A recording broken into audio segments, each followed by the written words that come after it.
Hello दोस्तों, आज के वीडियो में हम सही बनाने वाले हैं एक Y6 ड्रोन। मीन्स ये एक ट्राई हेक्सा ड्रोन होने वाला है जिसमें ट्राईकॉप्टर के फ्रेम में हम 6 मोटर्स को अटैच करने वाले हैं। इस ड्रोन को बनाने के लिए हम यूज़ करने वाले हैं KK 2.1.5 फ्लाइट कंट्रोलर का। तो चलिए वीडियो को शुरू करते हैं। यहाँ पे हम यूज़ कर रहे हैं 1000 kV की 6 ब्रशलेस मोटर, 30 एम्पेयर के 6 ESC, KK 2.1.5 flight controller board, FlySky i6 transmitter, FlySky IA10B receiver. यहाँ पे हमने अपने घर पे ही एक फ्रेम को डिज़ाइन किया है। ये एक ट्राईकॉप्टर का फ्रेम है जिसमें हमने लैंडिंग गियर्स को लगाया है जिससे कि हम ग्राउंड क्लियरेंस दे सकें। यहाँ पे ग्राउंड क्लियरेंस मैंडेटरी है क्योंकि हमारे प्रोपेलर्स नीचे की तरफ भी लगने वाले हैं। यहाँ पे आप देख सकते हैं ये फ्रेम काफ़ी ज़्यादा मजबूत है और काफ़ी ज़्यादा चीप प्राइस में डिज़ाइन हो गया है। इस फ्रेम को आप भी काफ़ी आसानी से घर पर ही डिज़ाइन कर सकते हैं या किसी भी वुड वर्कर से डिज़ाइन करवा सकते हैं। अब हमें मोटर को अपने मोटर क्लैंप पे फिक्स कर देना है। मोटर क्लैंप हमारे मोटर के साथ ही प्रोवाइड कराया जाता है। यहाँ पे हमने मोटर को मोटर क्लैंप पे फिक्स कर दिया है और यहाँ पे कुछ इस तरीके से हमें अपनी सभी ड्रोन के फ्रेम्स पर मोटर को फिक्स कर लेना है। ये है हमारे ESC का वायर। यहाँ पे रेड वायर पॉजिटिव के लिए है और ब्लैक वायर निगेटिव के लिए है। यहाँ पे हमें T कनेक्टर को कट करके रेड वायर को पॉजिटिव में और ब्लैक वायर को निगेटिव में सोल्डर कर देना है और हमें एक XT60 कनेक्टर भी सोल्डर कर लेना है जिसमें कि हम बैटरी कनेक्ट करने वाले हैं। ये सोल्डरिंग वर्क हम पावर डिस्ट्रीब्यूशन बोर्ड पर करेंगे। अब आप यहाँ पे देख सकते हैं हमारा मोटर 1 क्लॉकवाइज है, motor 2 counter clockwise, motor 3 clockwise, motor 4 counter clockwise, motor 5 clockwise and motor 6 counter clockwise. ये हमारे ड्रोन के मोटर लेआउट की मोटर डायरेक्शंस और मोटर नंबर हैं। तो मोटर डायरेक्शन कुछ इस तरीके से होनी चाहिए जिस तरीके से यहाँ पे मेंशन किया हुआ है। अब यहाँ पे आप देख सकते हैं यदि आप मोटर ESC का कनेक्शन सीधा सीधा करेंगे तो आपको क्लॉकवाइज मोटर डायरेक्शन देखने को मिलेगा। यदि आप ESC और मोटर के कनेक्शन में रेड और ब्लैक वायर के कनेक्शन को क्रॉस कर देते हैं तो आपको एंटी क्लॉकवाइज मोटर डायरेक्शन देखने को मिलेगा। यहाँ पे आपको एक बात ध्यान देनी है कि येलो वायर का कनेक्शन हमेशा ESC की मिड वायर से होगा। तो यहाँ पे हम अपने सारे ESCs को उनके डायरेक्शन के अनुसार जो मैंने डायग्राम में दिखाया उनके कनेक्शंस को कंप्लीट कर लेना है। यहाँ पे हमने अपने सभी ESCs और मोटर के कनेक्शन को कंप्लीट कर लिया है। अब हमें फिक्स करना है इसके ऊपर अपर प्लेट को। यहाँ पे हमने अपनी अपर प्लेट को भी फिक्स कर लिया है। अब अपर प्लेट के ऊपर हम फिक्स करेंगे अपना KK 2.1.5 फ्लाइट कंट्रोलर। इस फ्लाइट कंट्रोलर बोर्ड का फॉरवर्ड डायरेक्शन हमारे ड्रोन के फॉरवर्ड डायरेक्शन से मैच करना चाहिए। यहाँ पे हम इसे फिक्स करने के लिए डबल साइडेड टेप का यूज़ कर रहे हैं। अब हमें अपने रिसीवर को भी फिक्स कर लेना है। यहाँ पे हमने अपने फ्लाइट कंट्रोलर बोर्ड और रिसीवर को फिक्स कर लिया है। ये है हमारे ESC का पिन जो जाके फ्लाइट कंट्रोल बोर्ड में लगेगा। यहाँ पे येलो वायर सिग्नल के लिए है, रेड वायर पॉजिटिव के लिए है और ब्लैक वायर निगेटिव के लिए है। सिग्नल की पिन को सिग्नल पर ही लगाएं।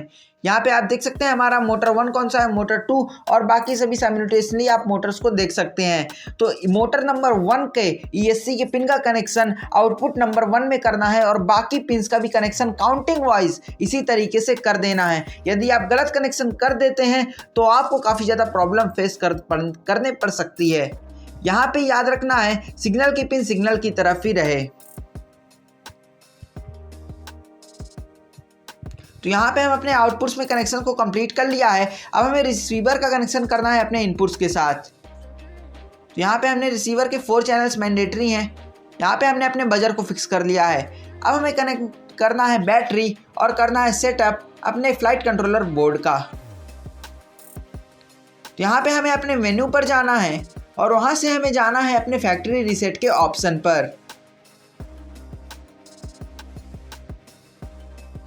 अब हमें फैक्ट्री रीसेट के ऑप्शन पर इंटर कर देना है और यहाँ पे सारे सेंसर्स की मेजरमेंट आ गई। आप बैक हो सकते हैं और यहाँ पे हमें Y6 सेलेक्ट कर लेना है। यहाँ पे आप मोटर लेआउट और मोटर डायरेक्शन देख सकते हैं। ये वही मोटर लेआउट और मोटर डायरेक्शन है जो कि मैंने आपको डायग्राम में पहले भी दिखाया है।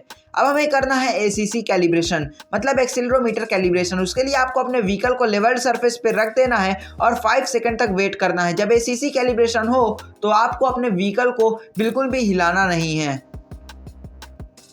यहाँ पे हमारी कैलिब्रेशंस की वैल्यूज आ चुकी हैं। अब हमें यहाँ पे बैक हो जाना है। अब हमें जाना है यहाँ से अपने रिसीवर टेस्ट पर।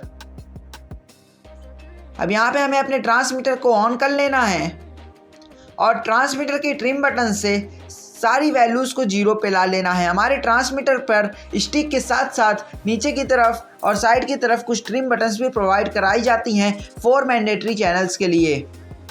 अब यहाँ पे हमें वेरीफाई कर लेना है कि हमारे स्टिक को आगे करने पर आगे फॉरवर्ड और स्टिक को बैक करने पे बैकवर्ड हो रहा है कि नहीं, मीन्स सारे सही से वर्क कर रहे हैं कि नहीं। यदि नहीं कर रहे हैं तो आप अपने ट्रांसमीटर के चैनल को रिवर्स कर सकते हैं। यहाँ पे हम पीआई एडिटर के साथ कुछ भी नहीं करने वाले, इसे डिफ़ॉल्ट पे ही रखने वाले हैं। अब हमें बैक हो जाना है। थ्रोटल ESC कैलिब्रेशन को करने के लिए आपको अपने ट्रांसमीटर को ऑन कर लेना है और थ्रोटल को फुल पे रख देना है। उसके बाद आपको फ्लाइट कंट्रोल बोर्ड की साइड की दोनों पिन्स को प्रेस करना है और आपको बैटरी को कनेक्ट करना है। यहाँ पे हम क्लियरली आपको दिखा रहे हैं कि थ्रोटल ESC कैलिब्रेशन किस तरीके से करना है। तो यहाँ पे हमने अपनी साइड की दोनों पिन्स को प्रेस किया और बैटरी को कनेक्ट किया। अब यहाँ पे 2 बीप्स के बाद थ्रोटल को डाउन करना है, देन 3 and 1 फाइनल बीप के बाद हमारा थ्रोटल ESC कैलिब्रेशन हो चुका है। यहाँ पे आपको मोटर्स की डायरेक्शन वेरीफाई कर लेनी है। यदि आपकी मोटर्स की डायरेक्शन इस डायग्राम में दिखाए हुए मोटर्स की डायरेक्शन के अनुसार नहीं है तो आपको डायरेक्शन की बदलने की ज़रूरत है, अदरवाइज आपका ड्रोन फ्लाई नहीं करेगा। तो मोटर्स की डायरेक्शन को चेंज करने के लिए आपको अपने ब्रशलेस मोटर और ESC का जो कनेक्शन किया है उसमें आपने जो रेड और ब्लैक वायर का कनेक्शन किया है उस कनेक्शन को इंटरचेंज कर देना है। मतलब जहाँ पे हमने ब्लैक वायर का कनेक्शन किया है वहाँ पे हमें रेड वायर का कनेक्शन कर देना है और जहाँ पे हमने रेड वायर का कनेक्शन किया है वहाँ पे हमें ब्लैक वायर का कनेक्शन कर देना है। इससे आपके मोटर का डायरेक्शन अपोजिट हो जाएगा। अब यहाँ पे हमें प्रोपेलर को फिक्स करना है। यहाँ पे क्लॉकवाइज प्रोपेलर, हमारी ऊपर की सभी मोटर्स क्लॉकवाइज हैं तो ऊपर की सभी में क्लॉकवाइज प्रोपेलर और नीचे की सारी मोटर्स एंटी क्लॉकवाइज हैं तो नीचे की सारी मोटर्स में एंटी क्लॉकवाइज प्रोपेलर को लगा लेंगे। यहाँ पे मोटर क्लैंप को उल्टा लगाना है। यहाँ पे हमारा ड्रोन फ्लाई करने के लिए रेडी है। तो दोस्तों आप यहाँ पे देख सकते हैं हमारा ड्रोन काफ़ी स्टेबल फ्लाई कर रहा है। आप देख सकते हैं हमें यहाँ पे काफ़ी अच्छी स्टेबिलिटी देखने को मिल रही है। तो दोस्तों आज का वीडियो कैसा लगा कमेंट करके बताइए। वीडियो अच्छा लगा हो तो वीडियो को लाइक करिए और भी ऐसी वीडियोस के लिए चैनल को सब्सक्राइब करिए। मिलते हैं किसी नए वीडियो में किसी नए आइडिया के साथ, तब तक के लिए गुड बाय।